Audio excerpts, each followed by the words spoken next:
Hi friends, ഇന്ന് dhaba style chicken മസാലയാണ് ഞാനിവിടെ റെഡിയാക്കുന്നത്. അതിനായി ചൂടായ ഒരു പാനിലേക്ക് 1 ടേബിൾ സ്പൂൺ നെയ്യ്, 1 ടേബിൾ സ്പൂൺ സൺഫ്ലവർ ഓയിൽ എന്നിവ ചേർത്ത് കൊടുത്ത് അതിലേക്ക് 2 വറ്റൽമുളക്, കുരുമുളക്, തക്കോലം, പട്ട, ഗ്രാമ്പു, ഏലക്കായ എന്നിവ ചേർത്തൊന്ന് വഴറ്റി 2 സവാള നീളത്തിലരിഞ്ഞതും 3 പച്ചമുളകും ചേർത്ത് കൊടുത്ത് നമുക്കിതൊന്ന് വഴറ്റി 1 ടേബിൾ സ്പൂൺ ഇഞ്ചി വെളുത്തുള്ളി പേസ്റ്റും 500 ഗ്രാം വൃത്തിയാക്കി ചിക്കനും ചേർത്ത് നന്നായിട്ടൊന്ന് ഇളക്കി കൊടുക്കാം.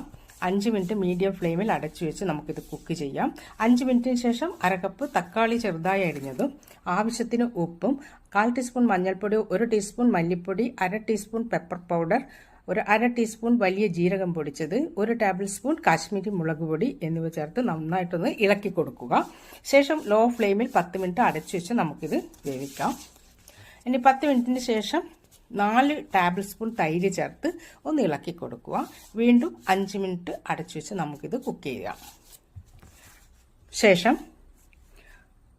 1/2 teaspoon garam masala, 1 table spoon chicken masala, കുറച്ച് മല്ലിയില എന്നിവ ചേർത്ത് നമുക്കിതൊന്ന് ഇളക്കി കൊടുത്ത് സ്റ്റൗ ഓഫ് ചെയ്യാം. ഇതാ നമ്മുടെ ദാബ സ്റ്റൈൽ ചിക്കൻ മസാല ഇവിടെ റെഡി ആയിട്ടുണ്ട്.